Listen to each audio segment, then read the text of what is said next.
Anchors upsells at full. Welcome to the Sloopcast. How are you doing today, Kyle? Doing all right, Jared. How are you? Doing good. It's a new tradition. It's a good tradition.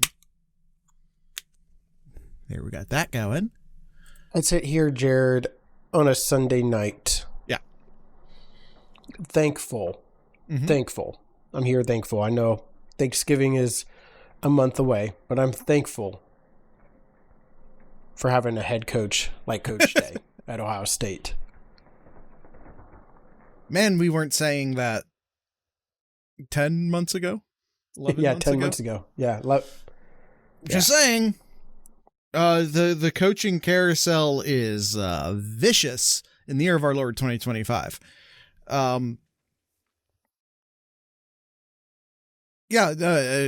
as we're recording this, the news is breaking that LSU is letting go of Brian Kelly.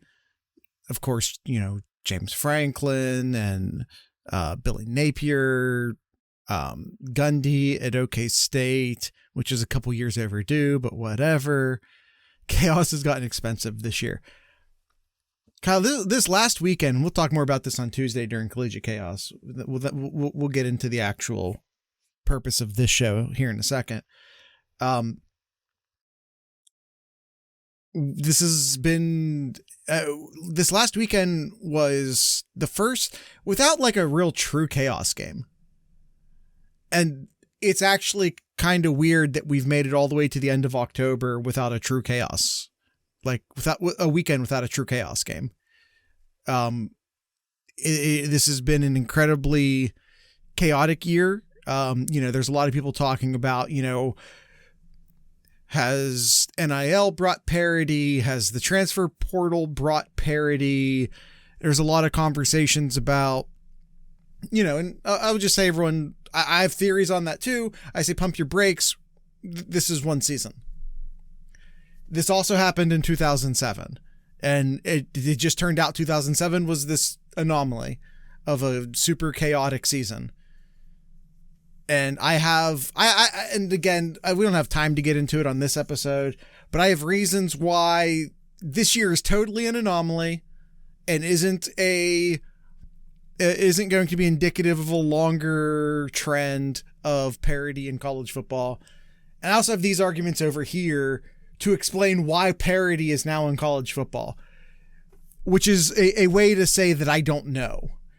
I have lots of theories and opinions, but ultimately I don't know. I think having a group of super seniors basically all at this point fall off the board from 2020, where you had a bunch of older players who were maybe hampering the development of some younger players, which may have created kind of an experience drop off, especially at the higher end programs. Might be why we're seeing this year, and it's not necessarily going to repeat. Then again, we could talk about how smaller mid-tier programs are better able to plug deficiencies now because of the portal, because of NIL. And we could also talk about how the SEC was basically paying players for the past 30 years, but now everyone gets to pay players. So parity, like there's lots of different theories that contradict each other. And quite frankly, we just don't know at this point. Mm-hmm. Other than to say that the coaching carousel is a bloodbath right now.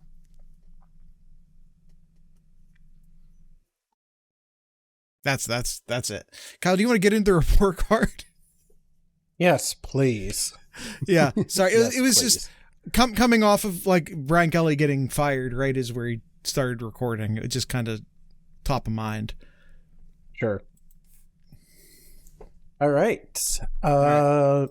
Tell everyone what we're doing today, Kyle.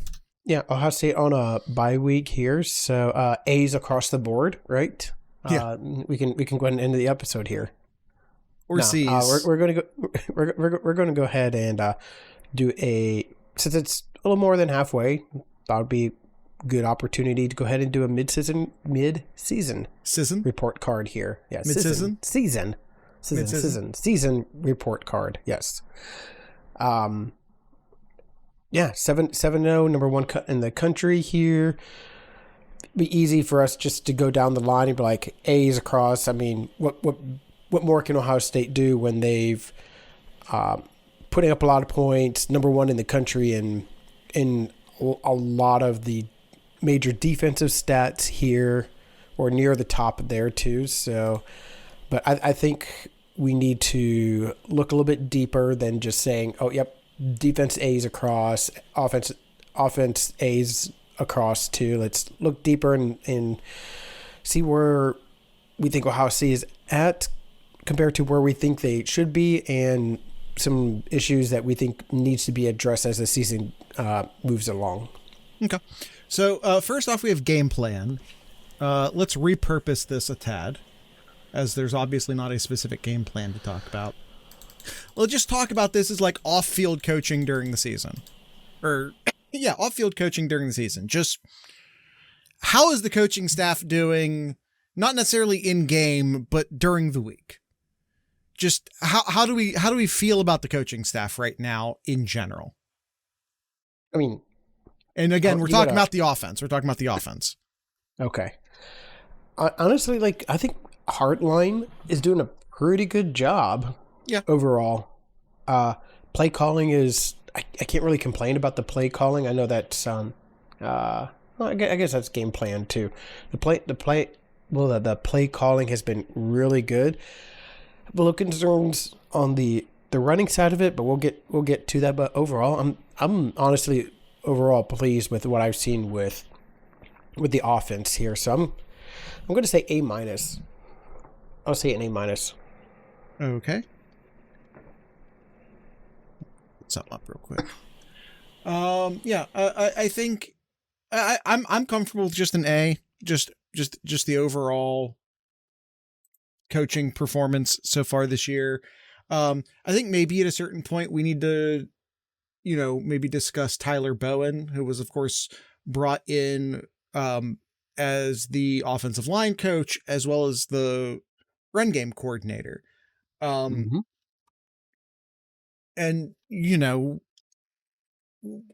on one hand, I think, maybe I don't want to get ahead of the report card. So maybe I'll save that thought. But yeah, they pass block well, but yeah, I mean, exactly, Spikes, but I don't want to get ahead of the report card. So I'm just going to say an A for right now. I think the offensive coaching staff is doing a good job. I mean, it has to be said that like Julian Sayin showed up day one ready to play, and that doesn't happen by accident. And you can be like, well, he's super talented and super this and super that. But, we see super talented quarterbacks show up on day one, sometimes season one, and not look all that great, not look all that seasoned. Julian Sayin is, as a redshirt freshman who played no like true game snaps, competitive game snaps last year. And yeah, the first couple games, he had definitely some freshman moments, but man, he already looks like a seasoned quarterback, and that doesn't happen by accident. That's not pure talent. That's coaching. I think there are other conversations to be had as far as the development, say, of maybe the running backs or the offensive line, but yeah, I'm going to go with an A here. If for no other reason than just the offense looking like they're showing up ready from day one, despite a lot of talent loss from last year. Yeah. In-game coaching, I got to give an A. I can't think of anything really disastrous, anything bad to say about any kind of coaching changes that's needing to be made in the middle of the game. So I'd say an A. I can't say much more about it. Yeah, I do appreciate, and I know it frustrates a lot of Ohio State fans, I do appreciate Ryan Day's strategy to slow the game down. And I know that like we all want video game stats and we all want to blow out teams 59-0. I get that. But when you look at how I will say, one, they did this last year, and last year turned out pretty well. Ohio State was much healthier and much fresher looking down the stretch than most of the other teams, and it showed during the playoffs. This strategy of reducing plays, of killing some clock, staying fresh, has worked. Even if it, like I said, everyone wants to blow out the other team. Yeah, Ohio State is. But I will say, I would really like to see them finish off teams in the first half more. We've seen them take their foot off the pedal during the second quarter, which I just don't think is very smart. Dare I say, finish off drives in the red zone too.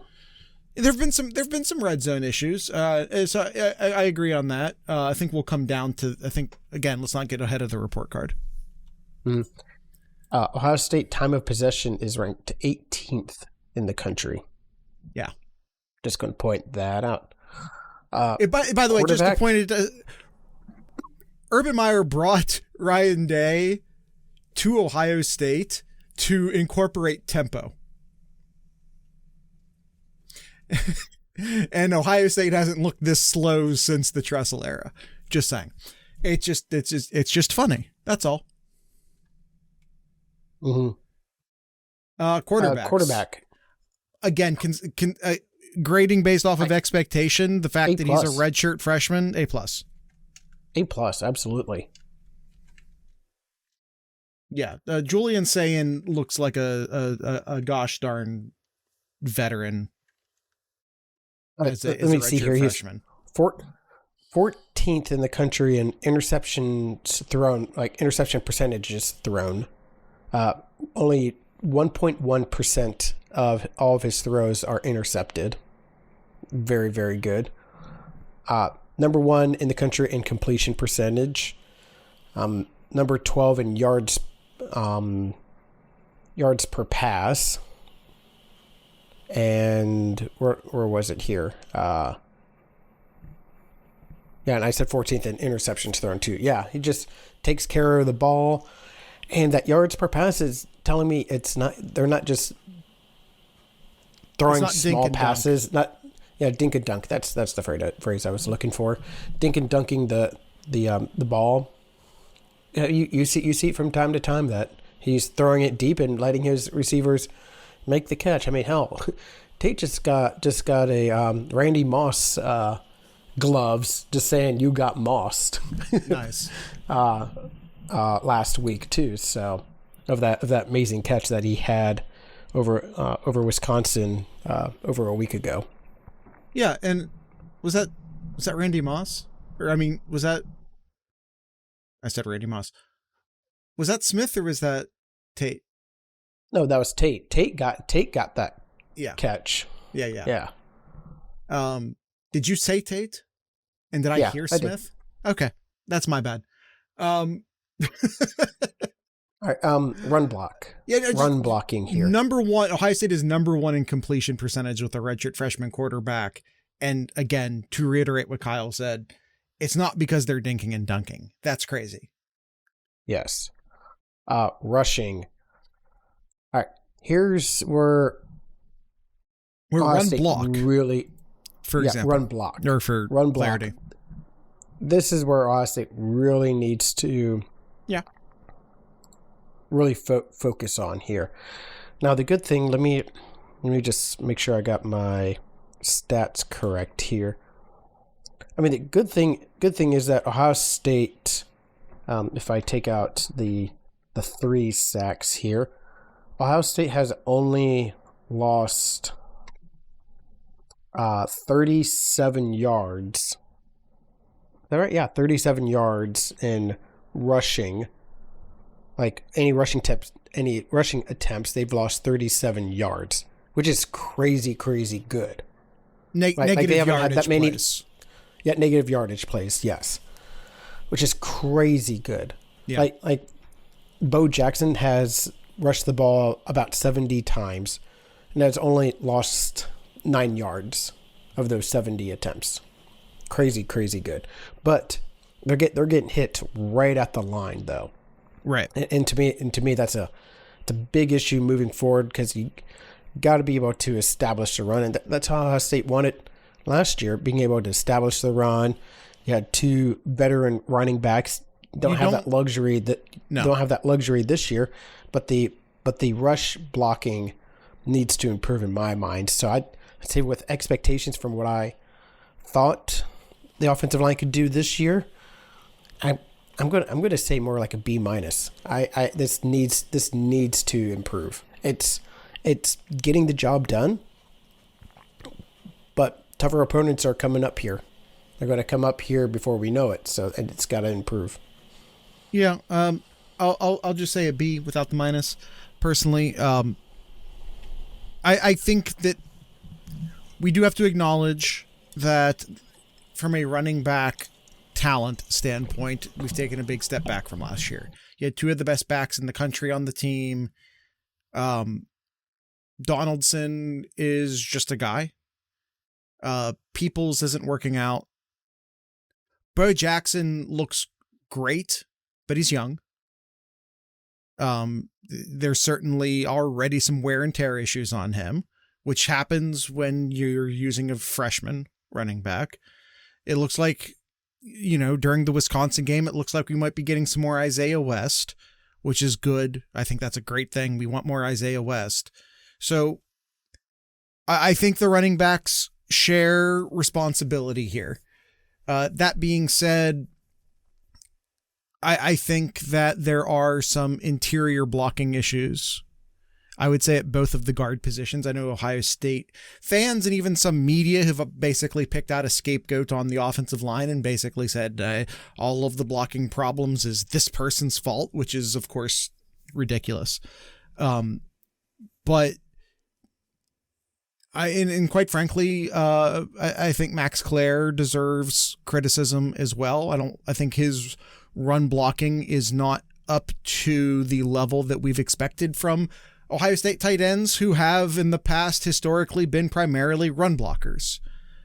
So, there is a lot of blame, I would say, to be spread out here. It isn't just exclusively on the offensive line. And again, to go back to Tyler Bowen, who was the offensive coordinator at Virginia Tech, takes a step backwards to, takes a demotion to come to Ohio State, where he goes from offensive coordinator down to run game coordinator. He's also the offensive line coach. You need,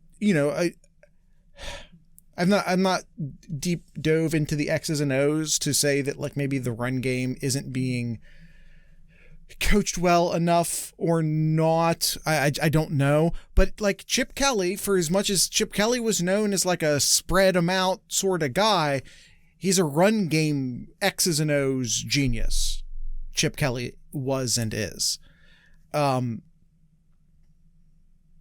like losing Chip Kelly as an offensive coordinator is going to hurt the, like Hartline and Day have the pass game on lock. That was always going to be fine.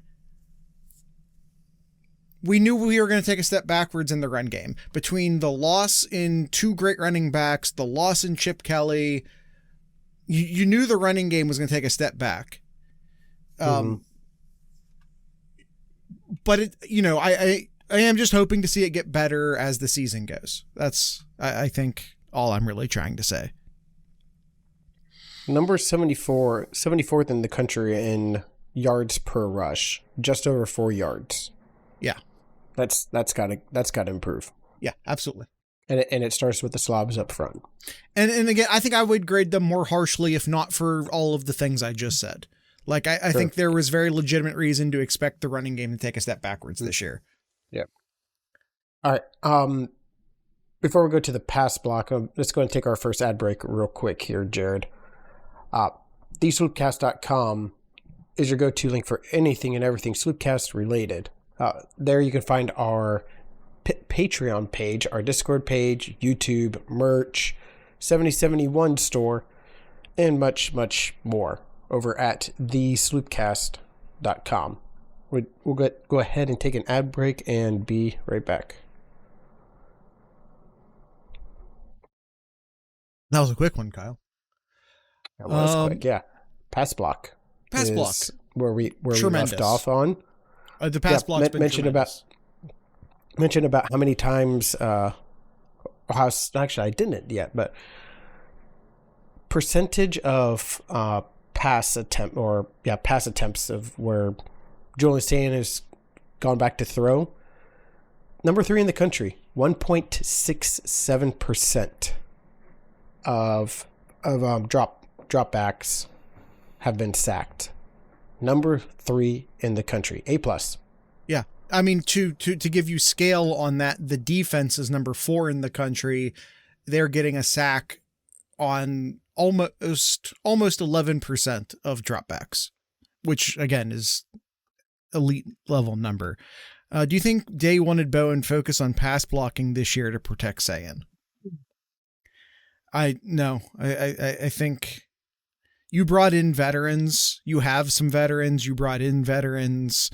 I don't see where one would need to come at a deficiency of the other. I think you can do both. Mm-hmm. Did you put a plus on your pass blocking rating? I did, yes. All right, running here, expectations here again. I think the vision is there with Bo Jackson. We've really seen it. CJ Donaldson is he's a guy. He is what he is. Just run it between your tackles. Really good short yardage guy. He's a really good get you 3 or 4, maybe 5 yards guy. That's who he is. Yeah.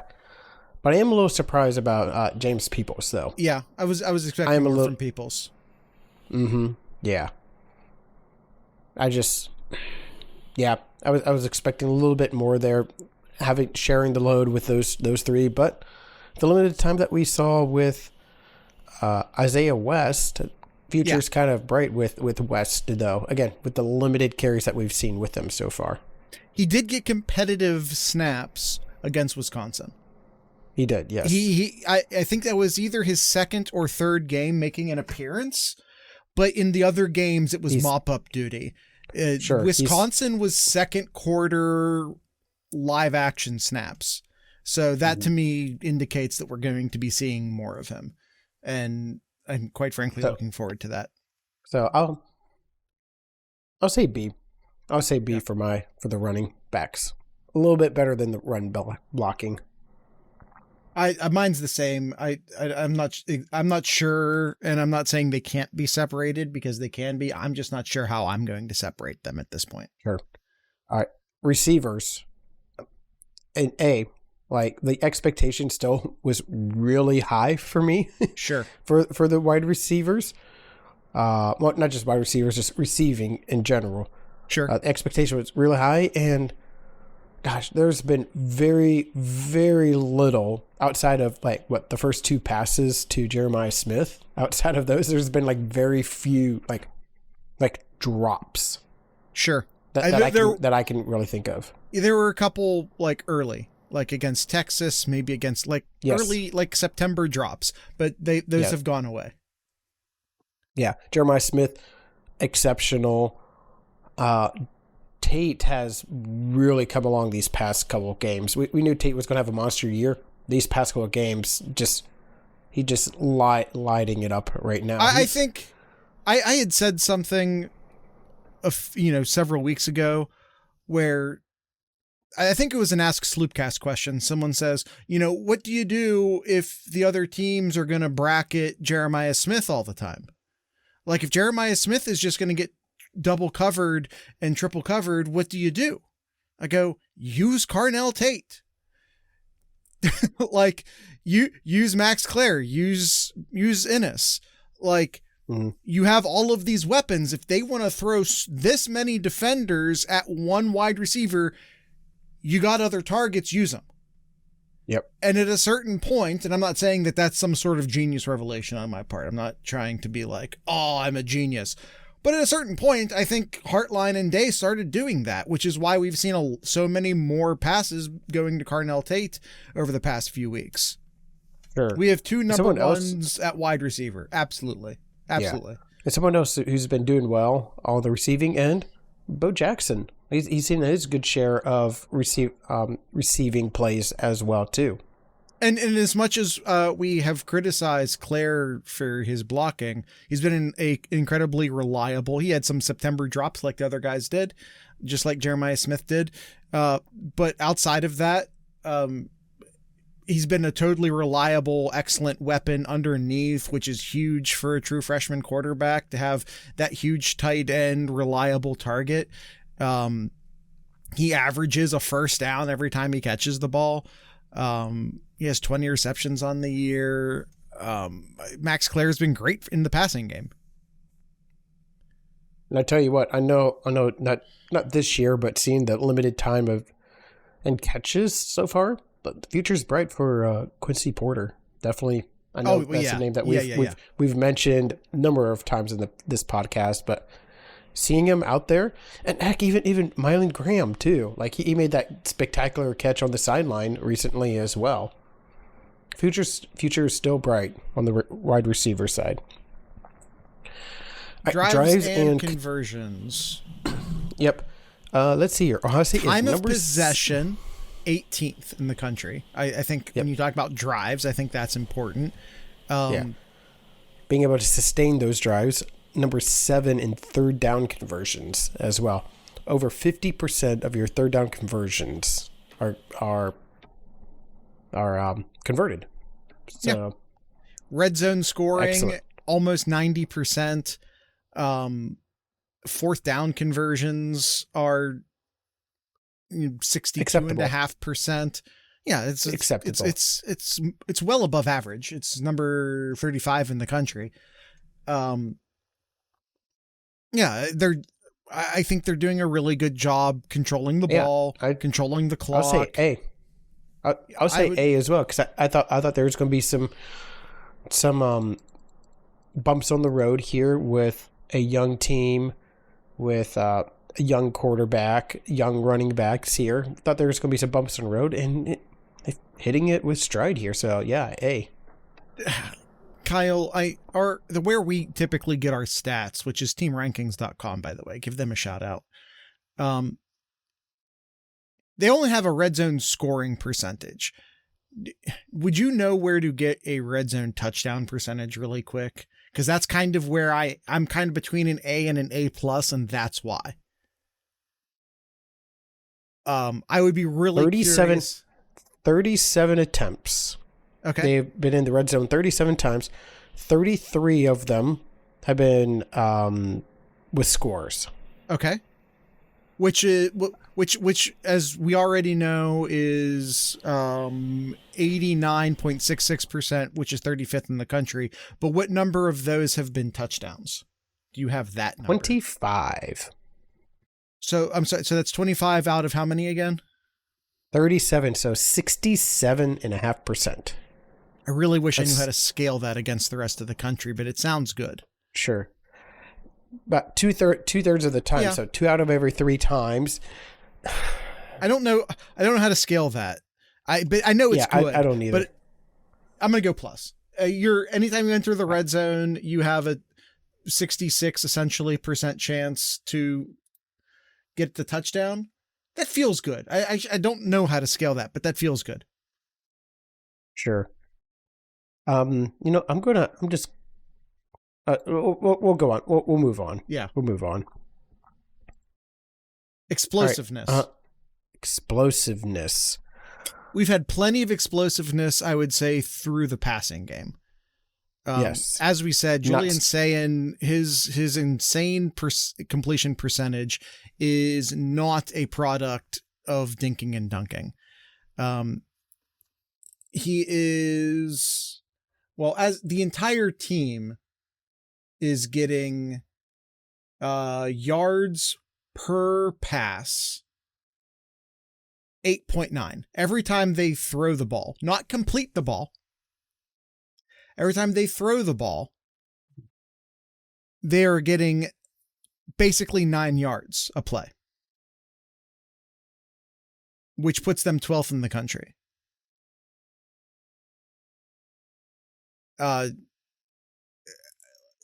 Let's see, receiving, Jeremiah Smith has an 87-yard touchdown. Cardinal Tate has a 49-yard touchdown. Max Clare has a 30-yard pass. I don't think that one was a touchdown. Have they been as explosive as they were last year? I would actually say Ohio State was not super explosive, especially in the passing game last year until they got to the playoffs where they seemed to open things up a bit more. Yeah. They have sort of seemed to go back into ball control mode, which feels like a deliberate choice. Mm-hmm. I'm going to go, considering the amount of wide receiver skill talent on this team, I think I'm going to go like a B+ on the explosiveness. Okay. Fair Doing enough. good. They're doing good. Not great. You know, and they're not breaking in for the, actually, you know what? The run game's not giving us any sort of explosiveness right now. I'm dropping it to like a B-, actually. We're getting nothing from the run game from explosiveness standpoint. Bo Jackson does have one really long run on the year, but that's really about it. Mm-hmm. Yeah, I was going to say, actually, B- is what I was thinking of too, Jared. Run games got to improve there, though. Real quick about the red zone touchdowns, I was able to quickly pull up the next three highest ranked teams here. Okay. Behind Ohio State. Indiana, 33 out of the 44 red zones, 33 touchdowns, brings it 75%. Alabama, 34 attempts in the red zone, 26 of them touchdowns, just over 75%. Okay. And Texas A&M, 32 attempts, 24 of those touchdowns, right at 75%. So they need to do a little bit better. I'm getting rid of the plus then. I'm getting rid of that plus on the drives and conversions. We're going back down to an A.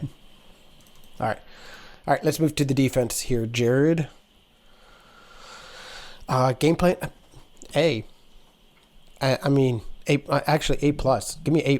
Put that plus on there. Like, number one in opponent's points per game, opponent's yards per game, number one, opponent's points per play, which I think is more important, number Agreed. one, opponent's yards per play, number two, third down percentage, number one, red zone scoring, number one. Like, yeah, how much better can you do? Yeah, and in many ways you could be like, well, some of Ohio State's offensive numbers are down because they're shortening the games and because other teams are shortening the game against them. But as Kyle points out, he's given you like per play, not per game. Per game, he's giving you per play numbers, where Ohio State is still dominant. So the shortened games aren't really even coming into account there.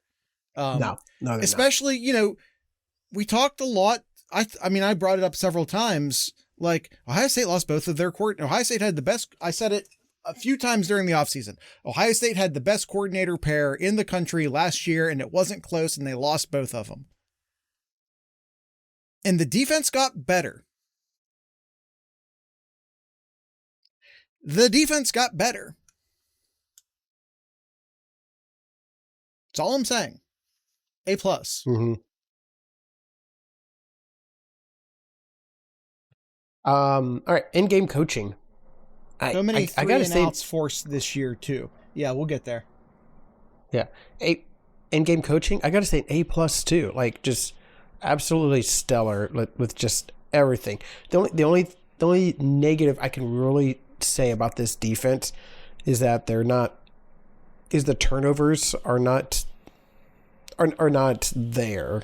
But it's not to the fault of the defense. But exactly. They don't need them either. God, I'm going back on this.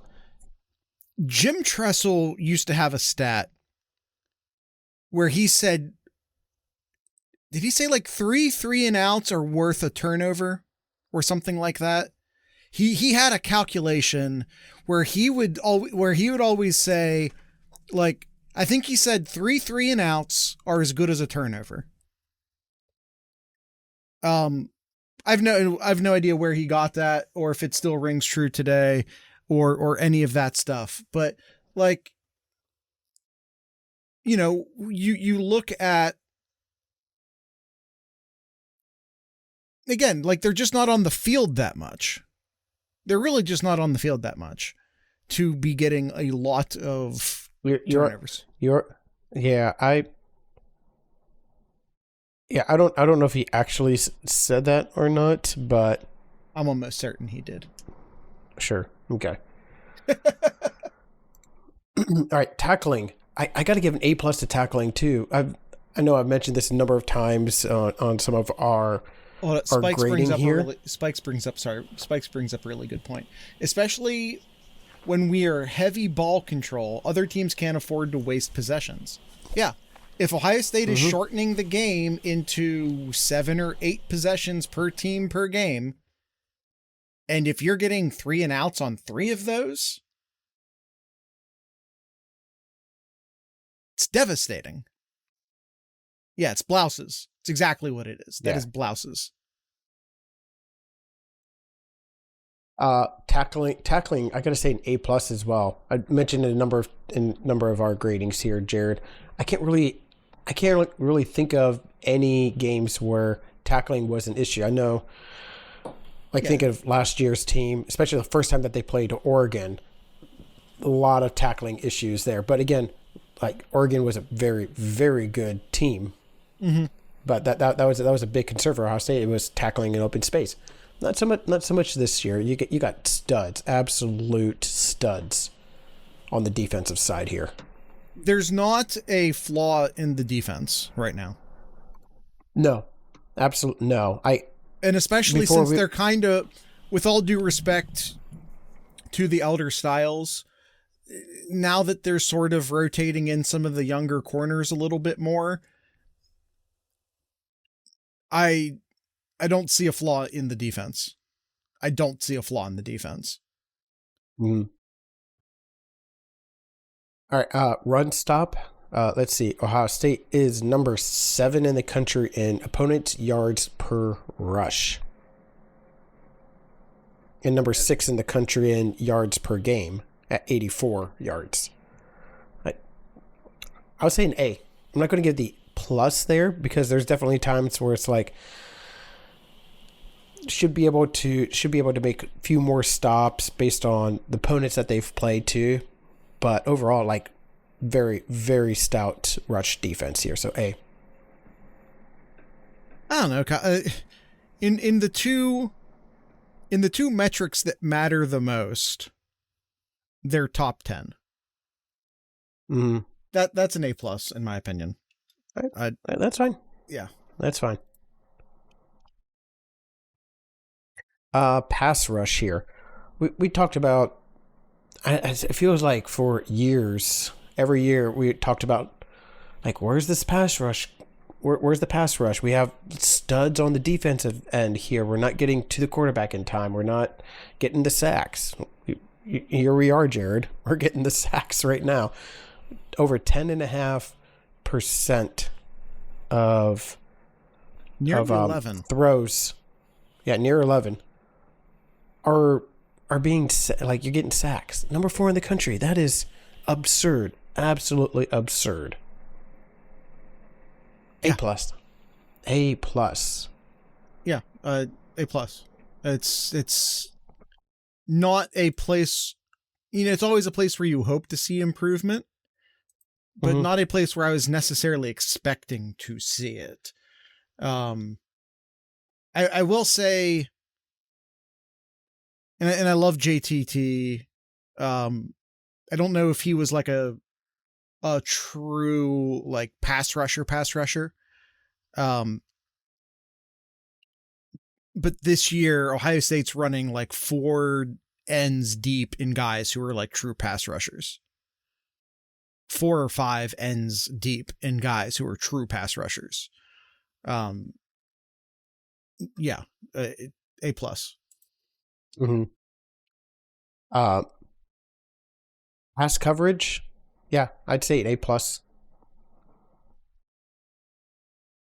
Oh yeah, I just You just kind of I just kind of mowed through that. Hold on. I see what I did. I accidentally turned on pass coverage. Pass rush was an A+. Talking about pass. Okay. In pass coverage, I gotta say an A+ too. Let me find. I'm trying to see if I can find. They are allowed every time the other team throws the ball, not completes the ball, throws the ball, the other team gets about 5.3 yards, which puts Ohio State 4th in the country. Is that pretty good, Jared? That's pretty good. 4th in the country, out of 130 some teams against, I don't know who the other 3 teams are and if they play similar competition or not. But yeah, that's tremendous. It's just, it's great. Yards per game, they go up to number 3 in the country. They're only allowing 141 passing yards per game. And in case anyone's curious, these numbers do not include Grambling. These numbers would all be, of course, none of the other FCS games count for the other teams either. But if you did include Grambling, these numbers would be even better. Yeah. I was just trying to confirm here. I can't find it. I'll just move on. Impact plays here. The sacks have been big. Sacks have been big. Not a lot of turnovers. Third down conversions, though. I'll say impact plays. That's the next category. Well, I guess that's stops. Third down too. Conversions is the next category. It kind of is an impact play if you stop them on 4th down as well too. No, that's stops. You said when we stop them on 4th down, there's literally a category called stops. All right. Yeah, there's been good pass breakups, not a lot of turnovers, good sacks. I don't know our stat provider doesn't have like a specific rankings for TFLs, although I feel like they'd be doing really good in TFLs. 17 pass breakups for Ohio State. Surprisingly, Ohio State opponents has had 16 pass breakups for the year. It's a little surprising to me, but either way, we're talking about Ohio State's defense though. Impact plays, I'll say an A-. I'll say an A-.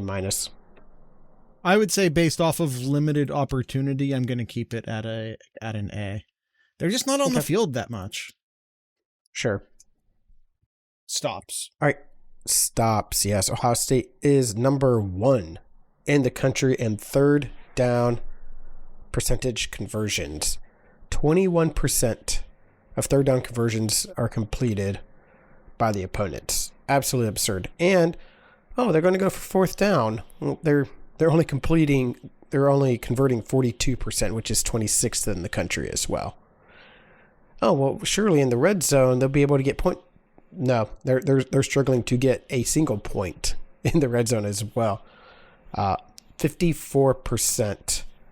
I'm going to see if I can try to pull this up real quick. 54% have been converted into points in the red zone. And yes, Jared, I do have how many touchdowns have been scored. 1. Red zone 2. Touchdowns? 2. Oh, that's right. Illinois got a junk timer. Both by Illinois. Yes.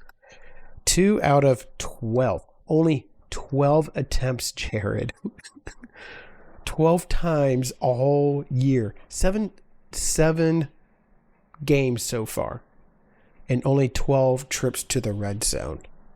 I want to emphasize that out. That is crazy good. A+. Yeah. A+. 6 out of your 7 games, your opponents doesn't get a touchdown in the red zone. And don't break. Yeah.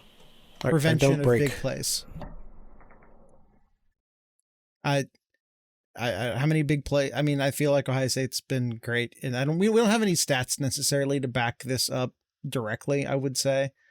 But I can only letting up big plays have not been a big issue for Ohio State. Yeah.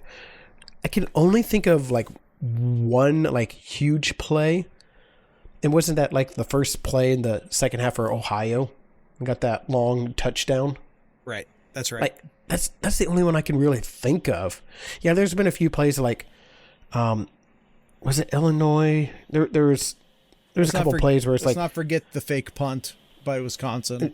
The most devastating run against Ohio State this year. It had like a couple of long receptions, like to a tight end or whatever too. But like in terms of like, holy crap, they just let up a long touchdown. Like, what is that? Just one? One. Maybe? Yeah, it's just like one. I can't really think of anything else here. I mean, Jared, there's only been 3 touchdowns to go off of in this year. 3 touchdowns. Texas scored right outside the I'm sorry, it was 4 touchdowns. Texas had 1 outside of the red zone. Ohio had that long one. Mm-hmm. And then Illinois had 2 in the red zone. That is it. I'm giving A+. Yep, same here. All right, Kyle, we need the lightning round. We need to do a second ad break, and then we need the lightning round, the last part of the board. All right, we'll do a lightning round. Ad break 2. Again, thesloopcast.com, your go-to link for anything and everything Sloopcast related.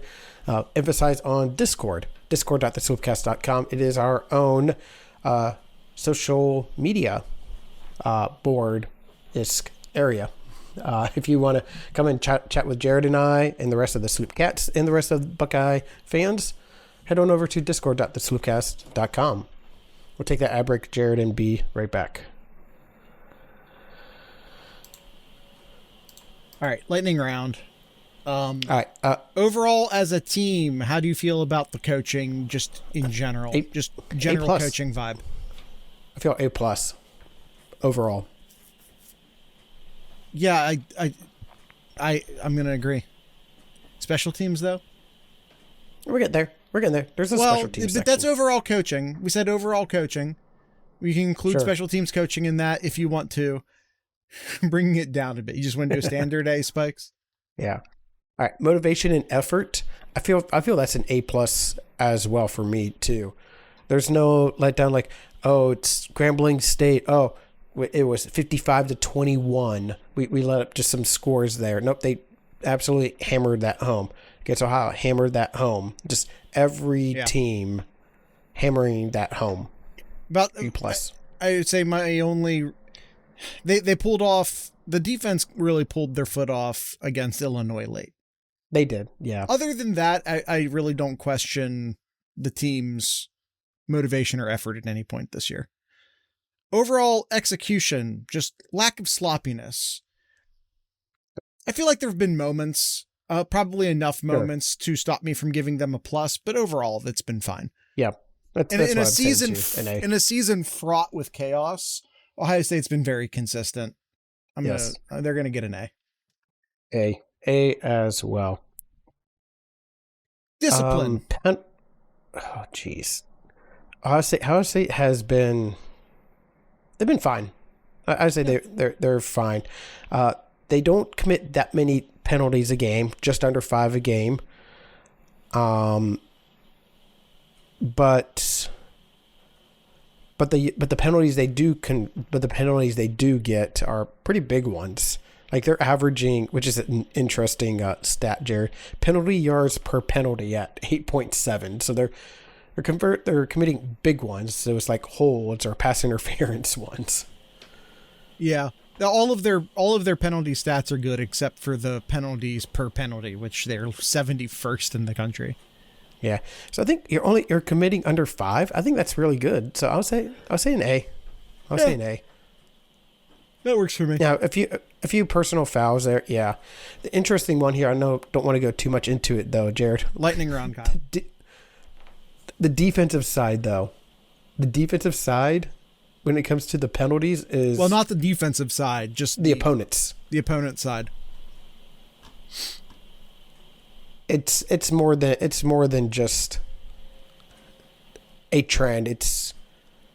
We know why. Yeah, it's I really don't know what to say. It's mind-boggling on how little penalties are called towards the opponents of Ohio State. Opponents' penalties per game is 3.8, which is 132nd in the country, which is coming up on last. So Ohio State has penalties called against their opponents very rarely, statistically speaking. Turnovers. NA. What they had was it 4 turnovers? Yeah, 4 turnovers. Yeah, they could be forcing more, but they're also protecting the ball really well. So, yeah, I'm not going to give them a plus. I don't know. I'd really be interested to see like what, and the stat doesn't exist as far as I'm aware, but I'd be really interested to see how many turnovers Ohio State forces per play. But I don't think that stat exists. So we're not gonna try and get that. But they're just not on the field a lot to force turnovers. So, you probably could go A+ there, but I'm gonna stick with an A. Sure. Okay. Did we skip over special teams? Did I do that? That's my fault. We did. All right. Special teams. Punting's been unremarkable. Punt and kick coverage has been good. Yeah. Field goals have been acceptable, but not great. We no longer kick the ball out of bounds on kickoffs. So we got that going for us. I'll say a B. I'll say a B. I'll say a C+. The punting is really sure subpar. Sure. Did you say a straight B, Kyle? I did. I said a straight B. Okay.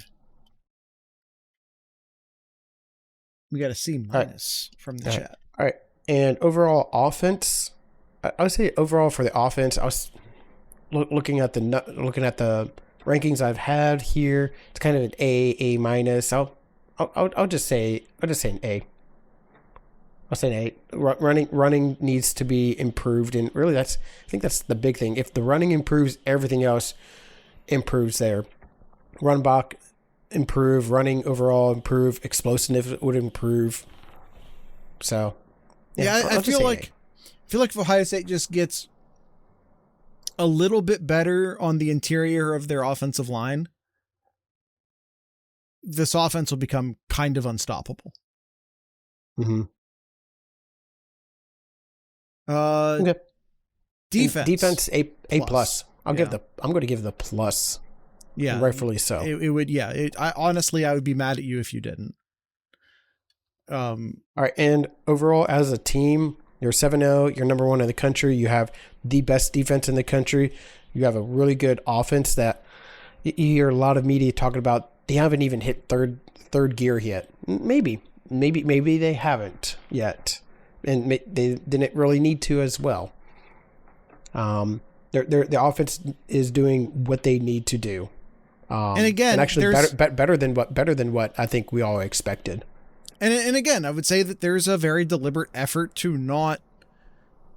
Ohio State has realized something that a lot of other teams have not realized yet, which is that the dog and pony show of college football is over. Mm-hmm. The style points, the go out there and win every game by 30 if you can, and with massive blowouts and, the style points of it all. Yeah. It's not a thing anymore, especially if you're Ohio State. Maybe if you're in the American Conference, or maybe if you're in the Big 12 or the ACC, maybe style points still matter. But if you're an SEC team or a Big 10 team, if you win enough football games, you'll get into the playoffs. Period. So there's no need to run up the score and no need to do all that shit anymore. And again, you're Ohio State and you have brand cachet and you're the defending champions. So it's also like a point of privilege that you can just go out there and just win your games and you're going to be okay. Mm-hmm. But Yeah, there's no need to do what Indiana is doing as far as putting up all these numbers and trying to prove something to everybody. A plus, like, so yeah, look, is Ohio State still in third gear? Sure. Cool. Yeah. They stayed in third gear all last year too. I'd say A plus as well. Yeah. Offense is exceeding my expectations. The team overall is exceeding my expectations. I would agree. Because we sat here like, oh, okay, they maybe lose to Texas. So like we all projected like Ohio State to have like one loss. We didn't expect Manning to dirt about half of the balls he threw, to be fair. Yeah. Like Ohio State was going to lose like one game this season, and it's really looking like, as we're sitting here, Jared, we're going to go into the Big Ten championship game undefeated. Hey man, that's what it looks like. I know, but Michigan. Yep. We should have beat Michigan last year too. So like, let's not count Michigan as a W this year. Let's not do that. Yeah. All right. That's it. That is our mid-season report card. All right. Overall, satisfactory. Satisfactory. Yes. Yeah, I think we're satisfied, which, for Ohio State fans is saying something. Yeah. You saying you're satisfied as an Ohio State fan is not a given or an easy benchmark, quite frankly. Yeah. All right, Kyle, do you have anything in Kyle's corner? Every year for a while now, I forget for how many years straight, but obviously a lot of people know LeBron James, huge Ohio State fan, right? Sure. And every year for the last number of years now, he's gifted cleats, like LeBron James branded cleats to Ohio State, and he's doing it again for their battle against Penn State this weekend. Have you seen those cleats, Jared? I have not. They are on fire. They are legit, like really, really nice. Yeah, I really nice. Like how they look. Are they national championship edition? I take it, since they have the gold Nike swoosh on them. Oh, that's a good point there, Jared. That's a good point. Maybe. Hold on, let me put this up in the. Yeah. Sure. While doing that, I feel really just heartache about former Buckeye. Yeah, that's it does definitely looks gold there, and the cleat too. Look down the bottom right of the cleat there, Jared. I'm seeing largely reflections on the cleat, but I see what you're saying. Sure. It looks gold. Yeah. One of Ohio State's own, Nick Mangold, loses his battle to a kidney disease. Absolutely just distraught. Only 41 years old. It's heartbreaking. Yeah. I shared this in the Discord. I played center in high school. If anyone's young, maybe doesn't remember, that's the position Nick Mangold played. He was a center at Ohio State while I was playing center in high school. And that, I don't know, when you're a high schooler, that means something. And as an adult, that's something that sticks with you. That you remember. This sucks. And maybe I wish I was more eloquent in this moment, but I think maybe just saying this sucks also is appropriate. Yeah, and it was this sucks. It was just 12 days ago. He was asking out for any kind of donors, and this was just 12 days ago. It's just, I mean, I'm sure he didn't do that. Hindsight, it's now obvious, but even when that announcement went out 2 weeks ago, I was, you knew that wasn't something he did lightly. You knew that was desperation, that he would say that publicly. And I believe he needed type O, which is difficult. It's a difficult blood type to get a donation on. So, it sucks. It sucks a whole lot. It does. Yeah. All right, Kyle, there's no good way to transition out of that, unfortunately. So I think we'll just plow forward.